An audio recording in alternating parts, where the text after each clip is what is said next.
It's ridiculous in a way.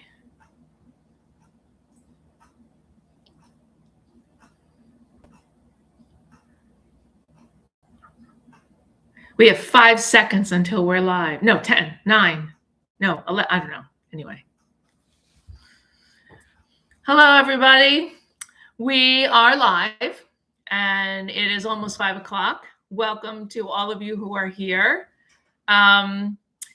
So it's Valentine's Day weekend. Hello. And it's also American Heart Health Month.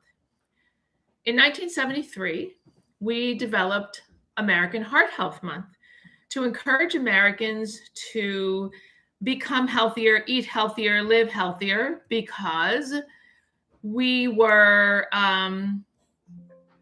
dying of heart disease in record numbers.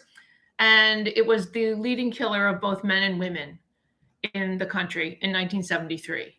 In 1973. In 2026, heart disease is the leading killer of both men and women in the United States, actually in the world. So things didn't get better. They either stayed the same or got worse because there's more people now. I'm not really sure. But I do know that there are 2,500 heart-related deaths per day. That's one every 34 seconds. That's pretty rough. If you check the CDC and the World Health Organization websites, they will tell you that 85 to 90% of heart disease related deaths and other incidents are preventable by healthy lifestyle and healthy diet, meaning exercise and eating well. We have been saying this for 1973, hon, till now, 50 years, something like that, over 50 years. So it's time to wake up and smell the toast, kids. So we're going to talk about heart health, and we're going to make 3 simple dishes today, 2 of which are specifically designed for heart health, and 1 which is actually fun, but also for heart health. So let me say hi. Hi, Jill Weinberg. I'm so happy to see you here all the time. Generally speaking. Hi, Denise Sherman. Generally speaking, what? It's not just about 3 dishes. It's not just about 3 dishes, right? So I wish that I could tell you that there was good news about animal food and saturated fat, but there is not. Regardless of what we are hearing in the new healthy guidelines for Americans, God help us, there is no good news about meat being at the top of the pyramid at all, and butter and beef tallow and pork and chicken and all of those things that they're now encouraging us to eat. If you read a newspaper called The Guardian, I'm not going to get political, settle down, people. But if you go on a newspaper called The Guardian, you will be able to access a document that shows you how many lobby groups, from the American Cattlemen's Association to the American Beef Cattlemen's Association, I'm not sure what the difference is, to the poultry lobby, to the Dairy Council, have their dirty, greasy fingerprints on these new guidelines. So, as a British friend of mine who's a doctor says, the good news about the new guidelines is most Americans don't listen to them anyway. So there you go. Jill says hi to you too. Hey, Jill, baby. So what we're going to do is, first I want to give you an overview of a heart healthy diet. And then secondly, we're going to start to make some dishes so that you can have a few tools in your tool chest as you create a healthy heart. Because the truth is, it's so simple to live well. And look, I cannot for 1 second tell you that I can guarantee you 1 more second of life than your destiny is allowing you. But what I can tell you is the quality of the moments you do have will be better if you are healthy. If you get a 2 chance, I can do that, John. Absolutely. Okay. He would like to know what we use to make a pressed salad. So, oh my God. Yeah. We had one this morning. We had one this morning. So, hi, Angela. Here in mainstream, but is not what I will be doing. Yeah, you got that right, Jill. All right. So, overall, what a healthy diet entails is pretty much the opposite of the now upside down pyramid that they are telling us in the new guidelines, with whole grains, vegetables, and beans at the top. Now, in the defense of the new guidelines, they are telling us to eat a lot of vegetables. Hands down, they are saying vegetables, fruits, and even whole grains, although they're saying only this much of whole grains because they're carnivore diet enthusiasts rather than a plant-based diet. They think that we can't get enough nutrition from a plant-based diet, and they are, what's the word I'm looking for? He says wrong. I was going to say full of shit, but he says wrong. Robert's nicer than me, as many people will tell you. So a plant-based diet, in my opinion, is not Oreos and Diet Dr. Pepper, as yummy as that is. It's actually things like brown rice millet, quinoa, farro, polenta, beans like fava, lentils, split peas, chickpeas, pinto beans, herbs and spices as you like, and lots and lots and lots of veggies prepared in a variety of ways, from cooked to raw. So one of the things that was a question here was about a pressed salad. So pressed salads are, we usually serve them in the morning, although you can have them any time of the day. What a pressed salad does is you massage vegetables with salt and maybe lemon juice in order to break down the cellulose that coats the veggies and makes them difficult to digest when they're raw. And you usually use things like Chinese cabbage, fennel, radishes when they're in season, that kind of thing, daikon. The beauty of it is that it helps you to digest, and you get the benefit of the lightness of raw food without the difficulty of digesting raw food. I'm not saying there's anything wrong with raw salad, but there is something to be said for a pressed salad in terms of contributing freshness to the diet and also ease of digestion. Now, it used to be, John, back in the day, we used to use plastic salad presses, and nobody really understood why this inside of the salad press became like sort of dull and rough.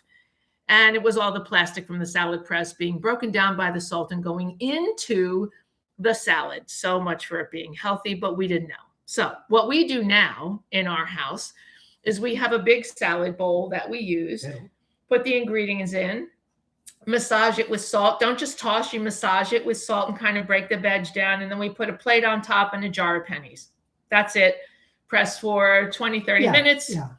Generally, squeeze it, throw the liquid away because that cloudy liquid is the cellulose. Get rid of that and you serve your pressed salad. So can I jump in for 1 second? Of course, you know you're gonna. He knows he's jumping in. Yeah, so on pressed salad, what I generally do, or what we generally do, is we'll use 3 to 5 large Chinese cabbage leaves. As you get to the center of the cabbage and it's smaller, we'll use up to 7 leaves for the 2 of us. And then use about 5 healthy pinches of salt, of good quality sea salt. Massage it in for 3 to 5 minutes until it reduces by half. Hang on, hold your thought. The cool thing about massaging the cabbage with the salt is if you have arthritic fingers, that anti-inflammatory compounds in the cabbage really makes your joints feel better. It's an interesting thing. And some people will say, isn't that a salty dish? It isn't, because when you press it, what's going to happen is it's going to become covered with liquid from the cellulose that's breaking down when you press the salad. You're throwing all that water away, and then you're going to squeeze it with your hands until it's almost dry. You throw all that liquid away.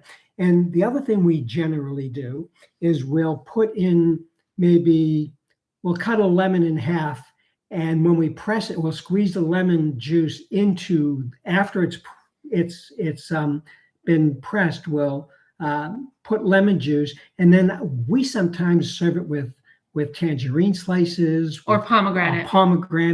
To lighten it up even more. Okay, hang on. Thanks, hon. You're welcome. So the question is Celtic salt versus sea salt. Jill, I'm a white sea salt, maybe on occasion pink sea salt girl. And I know this is going to sound a little woo-woo, but I become very headachy at the back of my head, which means in Chinese medicine that you become tight and dry from Celtic salt. I don't use it. My obsession right now, and sadly, no one can get this, is this beautiful flaked salt. I don't know if you can see it, that my French friend who grew up on the island of Ré off the coast of France sends me, and it's a flaked salt. So you could also use a salt like Malden, which is a lovely, light, flaked salt, but you want to stay with white or maybe pink. I mean, I have black salt, I have red salt, and I never use them, but people give them to me because they know I love salt, which I do. Okay, let's make a dish. So we're going to make a miso soup. Very simple. This is a very brothy, simple miso soup. Now, you may add other things to this. I don't recommend it. On this particular soup, there are recipes in cooking that are considered therapeutic. This is one of them. This is an anti-inflammatory, heart health supporting soup, and it is very few ingredients. It's going to cook in about 10 minutes. It's nothing to do it. Soaking in some water, I have 2 dried shiitake mushrooms. Now, shiitake mushrooms have been used for, I don't know, since the dawn of time in Chinese medicine for heart health. Around the rim of the mushroom and underneath the cap are spores. Those spores lower cholesterol, reduce blood pressure, and reduce your triglyceride numbers. They are heart health in a mushroom. So you can use fresh ones for this, but they're really not that great for therapeutic cooking. You want to use dried. It's like when you dry a grape, you take away all the liquid and you're left with the sweet intensity of a raisin. You increase the intensity of the therapeutic compounds when you dry things, dried daikon, dried shiitake. So we use dried. So they are soaking in a pot right here with a little bit of diced onion. Now I'm going to leave them whole because Robert and I are going to eat this later, and the mushrooms are really nice when you have like a big chunk of mushroom. So the onions are in and the mushrooms are in. Now, the next ingredient is optional. If you don't want to add it, don't add it. I recommend you do, but you don't have to. It's wakame. And wakame is a sea plant. And it's very high in minerals and in a compound called fucoxanthin, which is known to contribute to longevity. And that's all we hear about now, ways to contribute to longevity. This is one of them. It tastes like nothing. It doesn't taste like you're eating seaweed soup, but it's a very nutrient-dense sea plant. And I highly recommend you add it to not only this soup, but any soup that you want to add it to. Okay, or salads, but I really prefer it in soup to salad. And what I did was soak it until it became tender, which was really quick.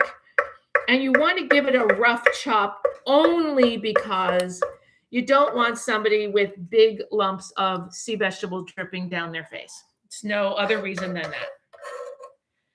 So that's going to go into the broth. Nothing has been cooked yet at all. Now you could at this point bring this to the boil and let it kind of cook the onion a little bit if you want to. If onions bother you, you have difficulty digesting them, I suggest you do that. At this point, with the wakame, the onion, and the mushroom, bring it to a boil. We don't have any trouble with that, so I'm putting the whole thing together. The next thing to go in, remember, by the way, when you're cooking, clean your cutting board in between each veg so you don't have a mess and everything tastes like itself. The next thing I'm going to cut, sorry, I'm going to the cutting board, guys, so you're not just going to hear me, not see me. I'm cutting 2 thick rounds of daikon. Daikon is this long white veggie that looks like a fat carrot that's pale. In many stores, they may not call it daikon. They may call it an icicle radish. It tastes exactly like a radish. Its job is to work deep in the body to break down fat and protein and help you to digest. Okay? So if you eat saturated fat, this is going to help you. I'm going to take these little rounds of daikon and put a couple of scores in them to help them to cook quickly. And they get dropped into the pot. Just like this. You can also dice it if you want to. I'm trying to make your life as easy as possible. And the last ingredient to go in is the greatest anti-inflammatory of all time. Every day, nothing fancy, green cabbage, just diced. And the green cabbage, we use it topically. We use it to eat. Green cabbage is one of the greatest anti-inflammatories of all time. I'm gonna put that with them. Yeah. You don't need much. It's kind of a brothy soup. You can make it thicker if you like, but you know, I'm just gonna do it this way. And this is gonna go to the stove and it's gonna cook for maybe 10 minutes after it comes to the boil. It's like not rocket science. So I'm going to put this up to cook and then I'll see if there's any questions. I see a bunch of comments. So Let me put this up. When you cook your soups covered. You don't want to lose your minerals and your nutrients to steam. All right, let me see. Salt question. Incredible. White miso, red. We're going to get to that. So, in fact, we'll get to it now since you're talking about miso. In our house, Eleanor, we use 3 kinds of miso. We use barley, which is my least favorite, but it is really potent, so we do use it because in terms of enzymes and friendly bacteria, it's the bomb. Then we use red miso, which is this one, and white miso, which is this one. And the red and white misos are my favorite. They taste richer than the barley miso. They are almost cheese-like in their richness. At the end of the day, find a miso you like. It doesn't matter which one. Is the dark one the strongest? Maybe. I don't even know if that's true anymore. All I know is, for me, I really prefer the white and the red. If you don't eat soy or can't eat soy or you have an allergy, there's also chickpea miso, there's black bean miso, there's azuki bean miso, there's chickpea, there's miso made with leeks. So it's, it's a pretty interesting condiment that's very valuable. And when people really struggle with digestion and they take things like probiotics and prebiotics, all you got to do is eat miso soup. It's the original pro and prebiotic. It is the man. Okay, hang on. Daikon or onion soak with the shiitake? No need to soak the daikon or the onion. What you might want to do, John, is bring the onion to the boil with the wakame to make it taste a little sweeter, but you don't have to because it's fresh. You just want to cook it, right? So you don't have to soak anything. Where do I order my shiitake from? Hi, Tansy. Wow. Order our shiitake. We just ordered them from Mountain Rose, where we always buy them, and we had to send them back. They were terrible. They smelled. They were not good. They were all spread out. Like, they were not good. They were not the good, but that's not the normal. So usually we get it from Mountain Rose Herbs. They took them back very easily. You can also get them from Eden Foods, but every other person that you buy them from online, they're really small packages and they're really expensive. So Mountain Rose is about $60 for a pound. Yeah, Mountain Rose is, Robert's saying, about $60 for a whole pound, and that'll last you quite a while. So I'm going to say try Mountain Rose. Trader Joe's does make a nice white miso. That's really good. So go ahead. Vermont Rhapsody. Wait a minute. I don't understand this. B2B, then R2S 10 minutes before adding the miso. Oh, yes. Sorry. Wow. Bring to a boil. Yes. And then, sorry, David. Bring to a boil, and then you simmer it for 10 minutes, and then you add the miso. I was going to talk about that when I add it, but the important thing about working with miso is that you don't boil it, right? You don't want the miso to boil. So as soon as this soup comes to the boil, we'll lower it. I'm using 2 cups of water for the person who asked because it's soup for the 2 of us. And you want to, before you add your veggies, you want to use about a cup of liquid, and that'll give you a nice hearty serving of soup. So, and we make miso soup fresh. I don't usually stash it till the next day. If you do have to make your soup ahead, and you can't take 10 minutes out of your day to make soup, don't miso it all. Make a bigger pot, and then what you reheat to eat, add the miso each time, so you're not overcooking the miso and destroying it as you reheat and reheat and reheat. Okay? Sound good? Red and white leave something new. Black barley miso? Yeah. Oh, we haven't used it, but it sounds like it'd be really strong. I'm a white miso girl. I'm kind of a wuss, Eleanor. I don't really, I'm kind of a wuss. I like really sweet white miso. And a little white miso and a Japanese sweet potato in the oven, Mary. Yeah. Okay. Can we make dessert? Or are we going to talk about miso some more? Okay. All right. We're going to make dessert. We're going right to chocolate while the soup cooks. Because our third dish, before I answer some questions, is really quick and simple and incredibly nutrient dense. And there's no excuse not to make it. But first, dessert. we're making an Italian chocolate pudding. And it's really an incredible, simple, rich, decadent. It is not made with tofu, and it is not made with avocados. Avocados and chocolate are like Romeo and Juliet with the tragedy, in my view. If you're going to have an avocado, have an avocado. If you're going to have chocolate. Now, I'm sure there's a brilliant avocado chocolate recipe out there, but it's not for me. So the one I'm making is simple, very simple. On the stove, I have simmering. I'm going to raise the heat now. You can use soy, rice, oat, doesn't matter, milk. Okay, I have 2 cups cooking. And then in this bowl here, I have to look at the recipe because I don't make this very often. We're not a big pudding house, but every now and then it's nice.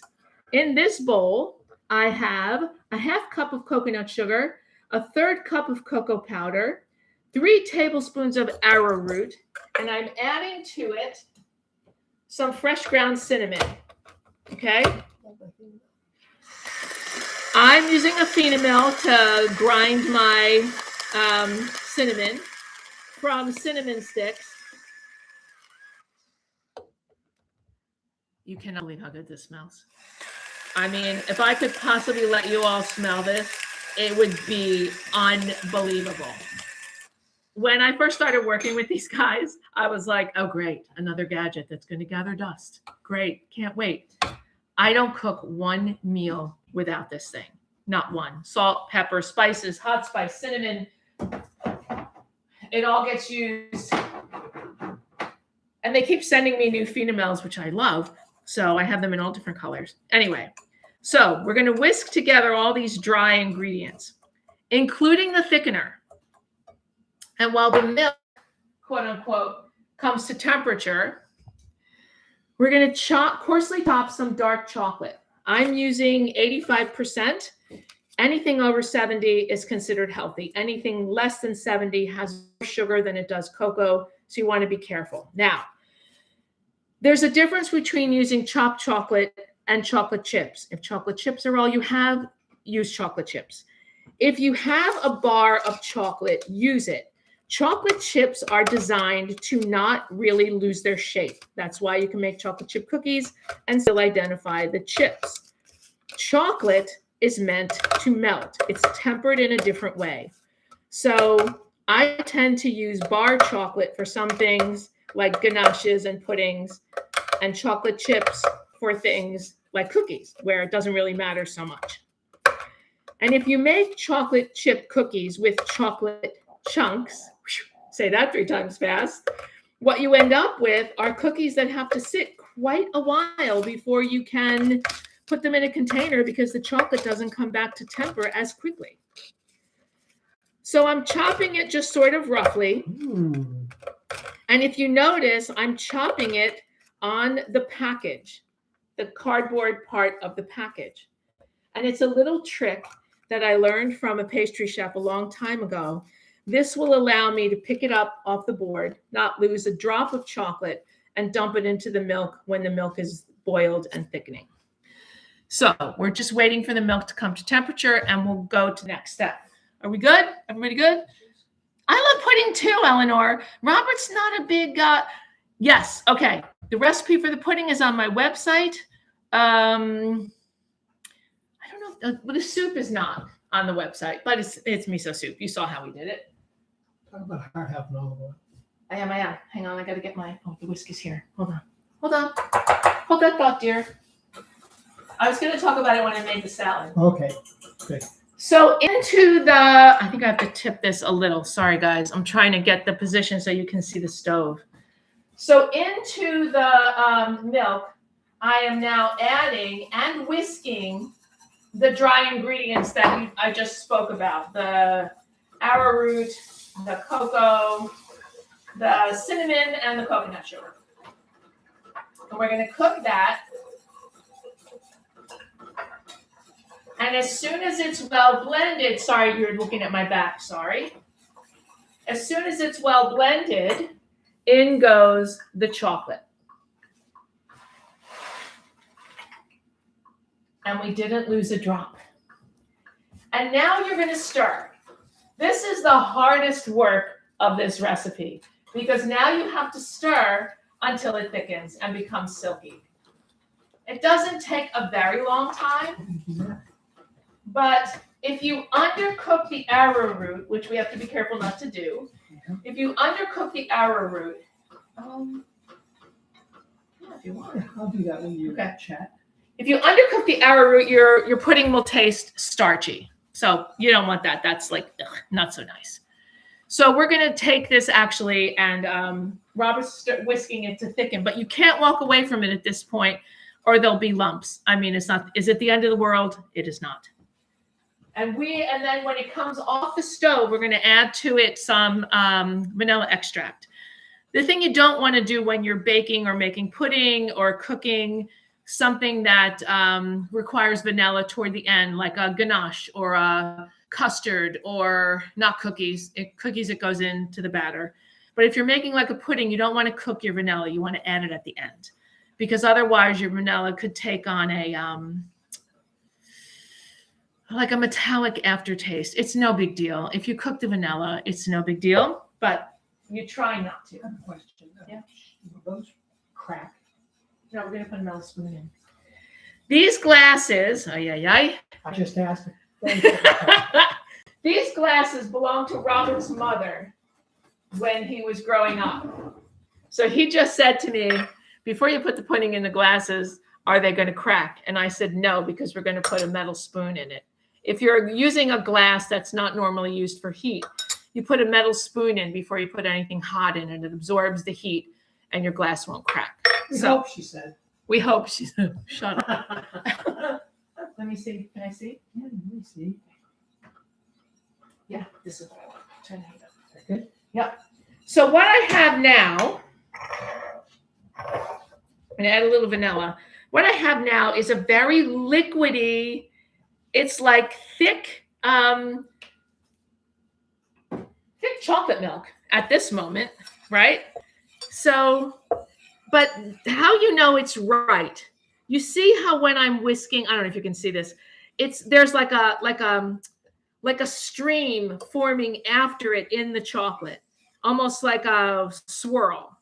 That's how you know it's thick enough. What you don't want is for this to already be like a pudding that you have to plop into the glass, because that means there's too much thickener and it's just going to taste gluey. Okay. Robert's like, could we not use my mother's glasses? Could we use a ramekin? Okay. I'm very nervous about I know. We only have just 4. don't knock them over. No. I'll put them away later. Leave them out. Leave them over there. Okay. Basta. Now, you may ask yourselves, as I often do, what are we saving them for? If they break, they break. But I would like to stay married to Robert because I really like him. Sentimental. So we're going to not do that. All right. So now we're going to pour the pudding. This is the texture you want. It's pourable into ramekins.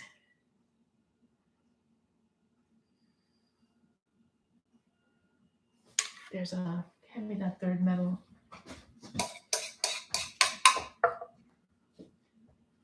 This pudding recipe makes about 4 servings.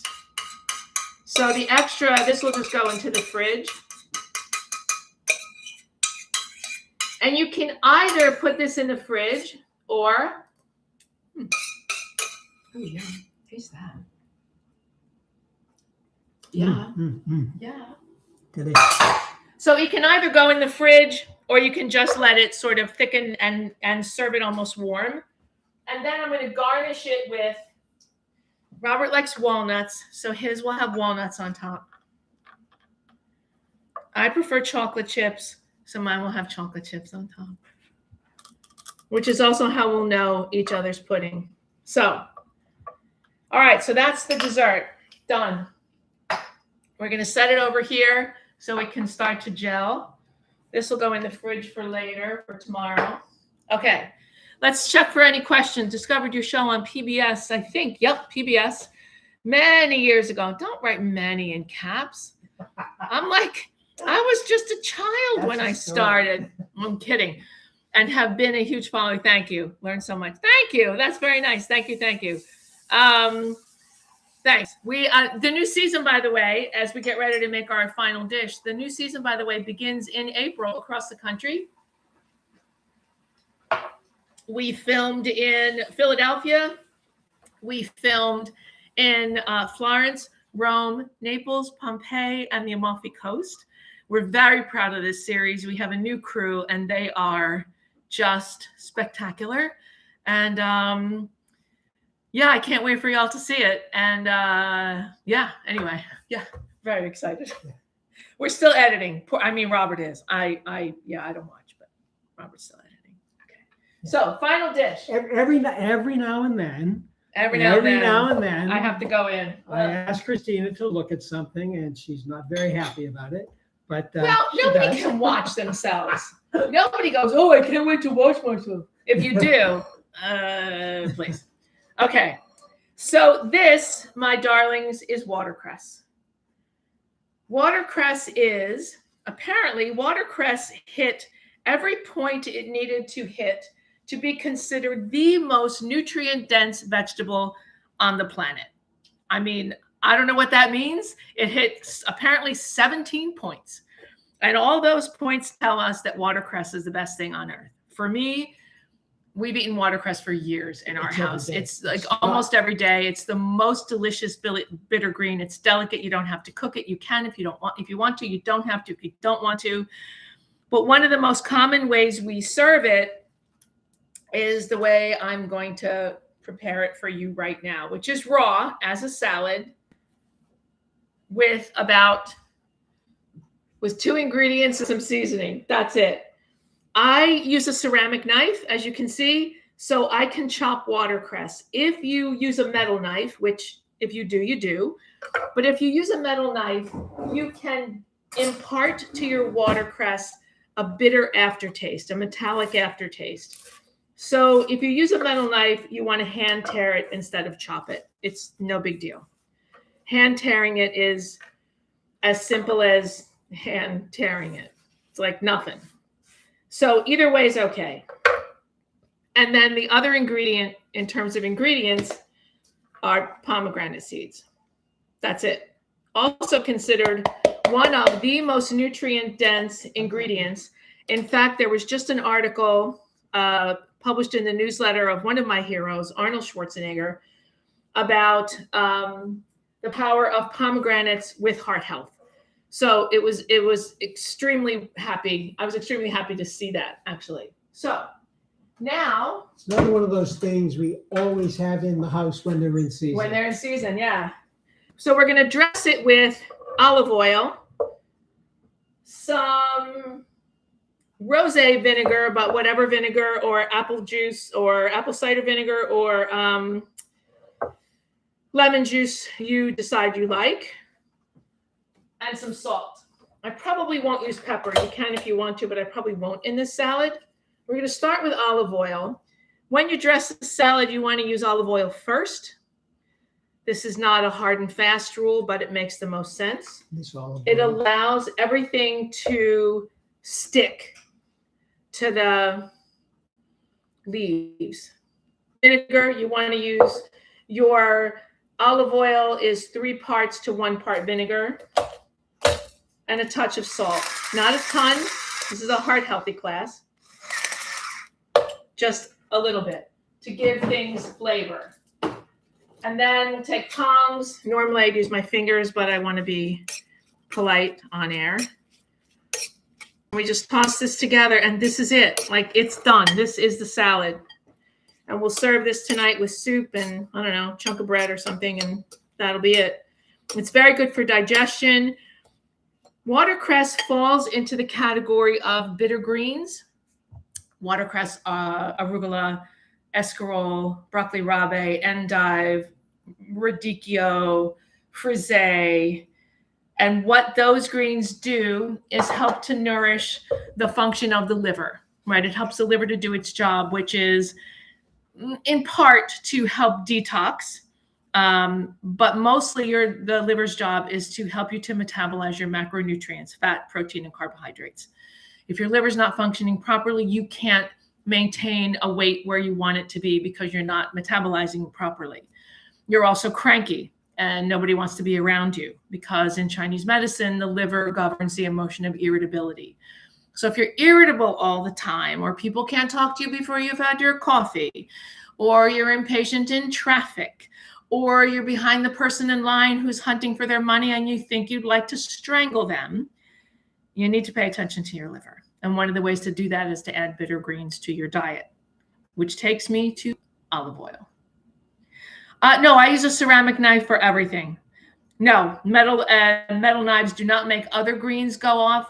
Eleanor, I find it's only in things like basil and watercress that have those very tender, no, not parsley, those very tender, God forbid cilantro, but I don't eat cilantro anyway. But anyway, that's another one that takes on a bitter taste with a metal knife. So it's just anything that's super, super, super delicate. Let me see another question. Type of olive oil. Oh, olive oil. I love olive oil. Anyway, olive oil and heart health. If it's a good olive oil, meaning it's either an estate oil or an oil from a particular region, then it's an oil that's loaded with polyphenols and all sorts of nutrients that are good for the heart. Resveratrol, you name it, it's there. If your oil is a cheap oil from the supermarket, you're basically just getting 120 calories of fat, and that may or may not have olive oil even in it. Those cheap tins that are, I don't know, $20 for like 5 gallons of oil, it's never going to do the job. You're looking for something like 40 now. Not at 40, but Anyway. they're still cheap. You're looking for something that's a good estate oil. You want to look for an oil that has a seal like this little seal right here, if you can find it, which means it's certified DOP, which is on the lines of organic. It's from a protected region. If you can find an oil that's from the entire farm, the ideal for oil is that it is picked and pressed within 24 hours, because olives are a very tender fruit and they bruise easily. And when they bruise, their acidity goes up, and you'll never need to know this number. But if the acidity in extra virgin olive oil goes above 0.058, they have to add things to it to bring the acidity down to 0.058. But that doesn't mean that the nutrients come back. It means they just added something like chlorophyll or whatever, harmless things, but things that don't bring the nutrition back. So you want the nutrition to be there from the start. In terms of, I bring oil back from Italy, Like that one. Like this one. I brought it back from Italy, had it shipped back at the harvest, which is in the fall, usually. Fresh oils. If you go online and let's say you subscribe to an oil, they usually ship the fresh oils October, November, December. And that's ideal. That's when you want your oil. Anything after that, as 6 months approach, 9 months approach, 12 months approach, they lose their potency. They don't go bad, but they lose their potency. The flavor becomes less intense and the nutrition becomes a little bit less intense. But a bottle like this stays fresh for 18 months. And if I haven't used this bottle in 18 months, I'm not using enough oil. So when you're in a supermarket, you could look for estate oils. They certainly have them. Trader Joe's Greek olive oil from the Isle of Crete. It is really good. And the thing that I've discovered about olive oil at Trader Joe's, which I doubted it for a very long time because the prices are pretty good. And I'm like, I don't think that this is legit. They're pretty legit. And we found out because we were in a biodynamic organic balsamic vinegar factory. And they were in Modena, and they were bottling for Trader Joe's balsamic vinegar. Trader Giotto's. Yeah, it's called Trader Giotto. But so they said Trader Joe's relies on volume more than a high margin. So I now trust Trader Joe's. So if you found a Greek oil that you like, we tend to use the Sicilian one every now and then. I will say that with Trader Joe's oils, I use them for cooking. I don't use them so much for salads. I use them more, in my everyday cooking, baking, biscotti, cakes, and I use my estate oils in other things, right? So yes, their EBO is from Sicily, is very good as well. I know. Trader Joe's. I know. It's amazing. So, yeah. So that's it. So we should miso the soup. Yes, we should. We should. Okay, let's miso the soup, and then I can answer questions if you have them. All right. So, Want to bring it over to the board? I guess I could. I guess we could bring it to the board. Yeah. So our soup is done. It has cooked longer than 10 minutes, but it doesn't matter that it cooked longer than 10 minutes. It looks beautiful. I am going to use red miso because I really like it. So, and we'll be eating this soup tonight. And this is way more than you guys need to know about me, but when we eat miso soup at night, if it has dark miso, I'm up all night peeing. Whereas if I use lighter misos, it doesn't happen that way. So I'm taking a little bit of hot broth and about a tablespoon of miso per cup of liquid. Teaspoon, sorry. I was thinking that doesn't look like 2 tablespoons. Teaspoon. And we're just going to dissolve this in the hot broth. And you only do this so nobody bites down on a hard lump of salty miso. As delicious as it is, when I started eating the way I eat, after a long day of cooking, I used to take a slice of whole grain bread and spread it with peanut butter and miso. Dark miso. And top it with sauerkraut. And that was my snack. Not my best choice. Okay. So you can see it looks, you can tell there's miso in the soup. So now it's going to go back onto the burner very low. You don't want to boil it. Recover it. You're going to cook it now for about 4 minutes. 2, 3, 4 minutes. It's no big deal. You just want to cook the miso a touch.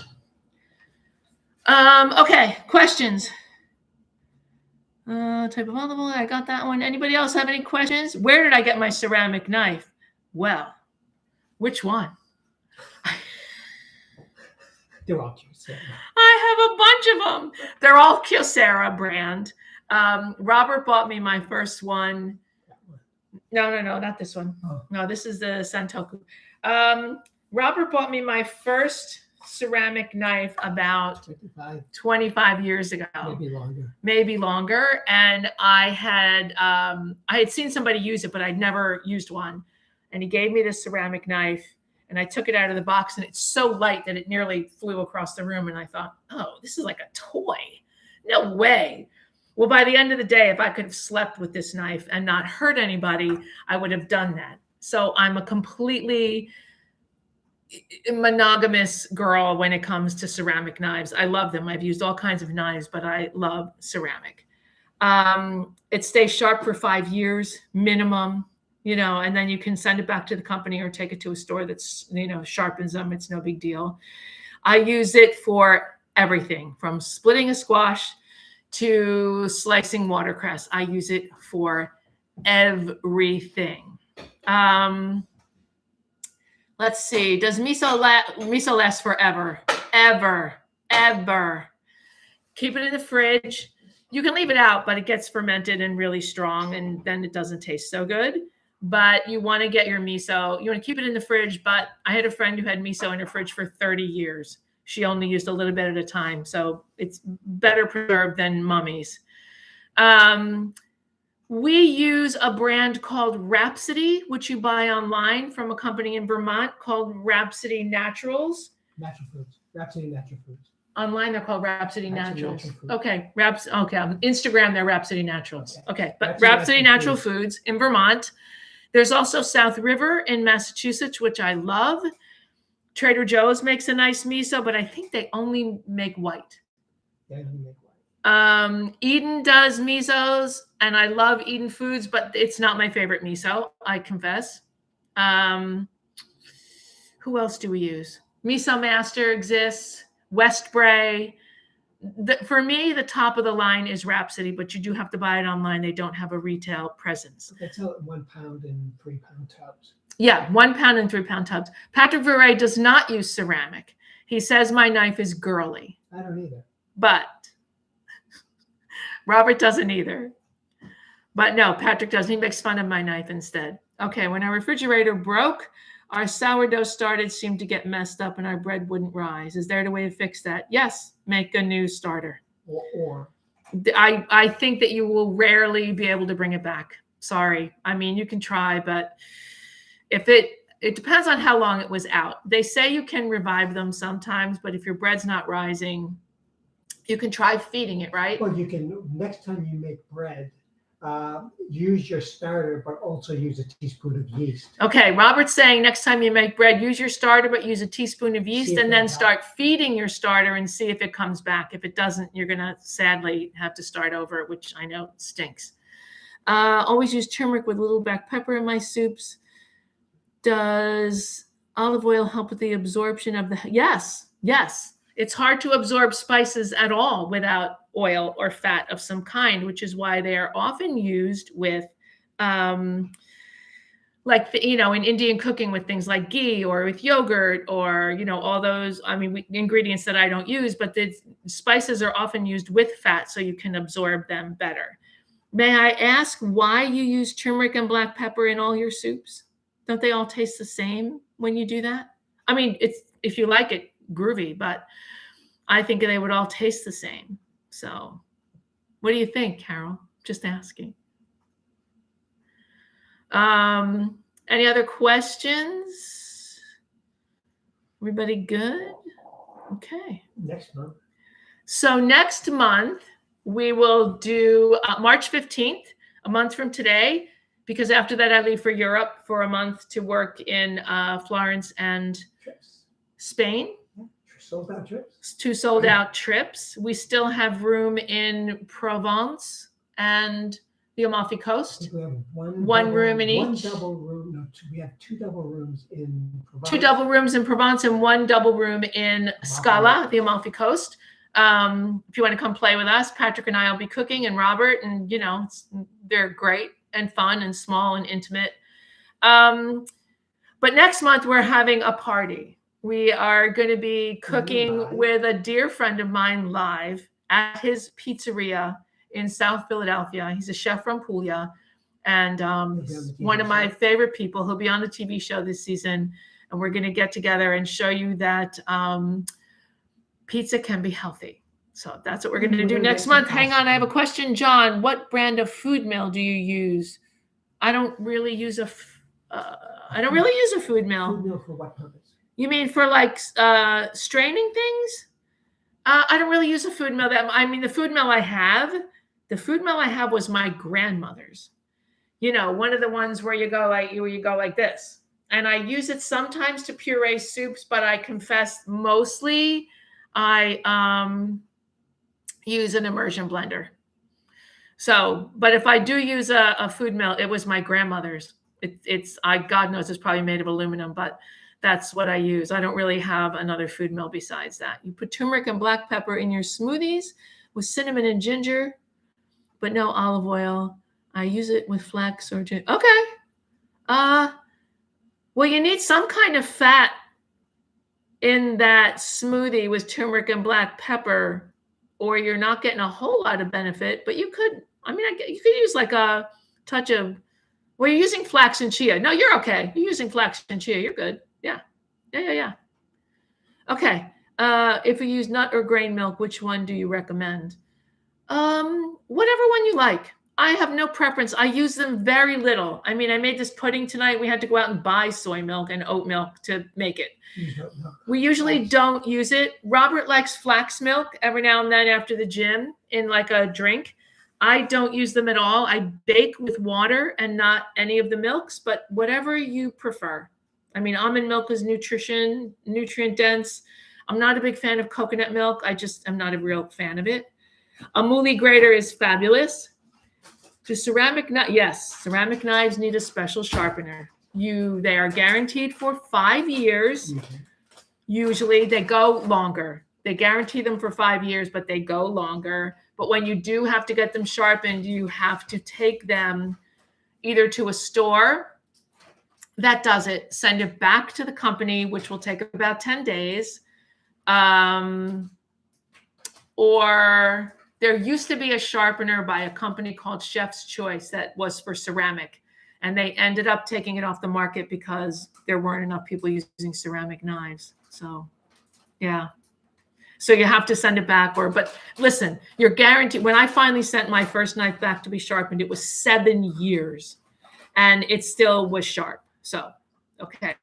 I don't know what MCT oil is. I'm sorry, Emery. Oh, isn't that MCT without? What's MCT? Robert knows. Wow. MCT oil is avocado oil. Yes, and avocado would add fat to your smoothie. Yes. But what's MCT I oil? think that's people putting it in their coffee.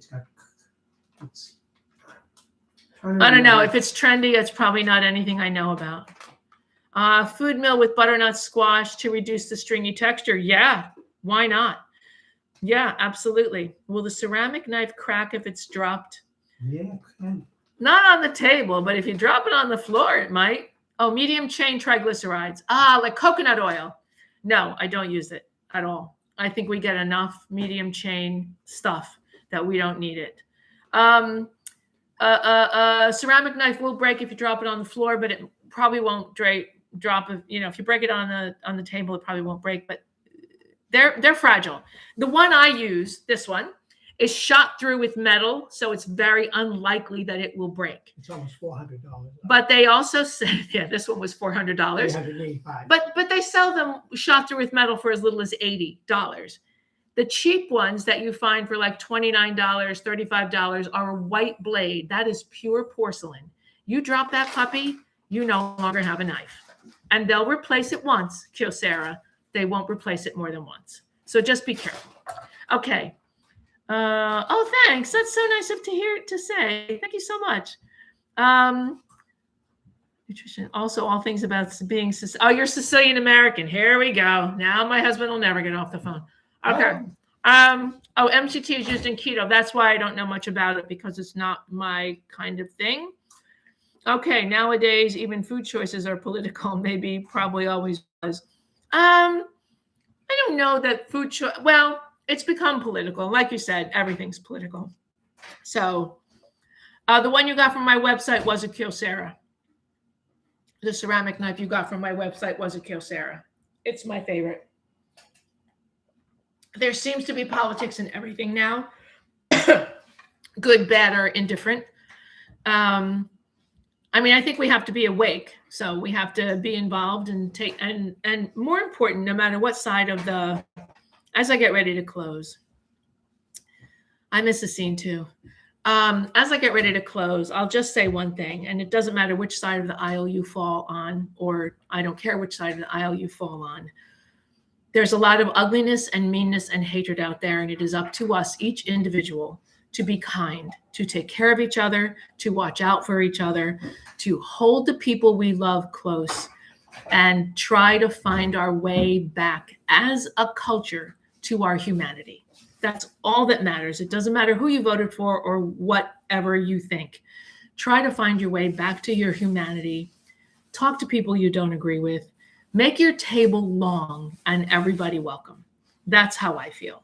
So, everybody, if there's no more questions, I love you all very much. I'm so glad to see you all here.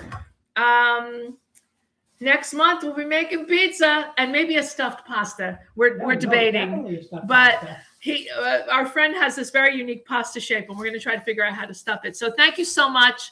Have a great rest of your week, because it's Sunday, first day of the week. Tomorrow, it's a holiday tomorrow. If you're off, enjoy. Ciao. Be good. Be kind, and take good care of yourselves. Ciao, everybody. Bye-bye.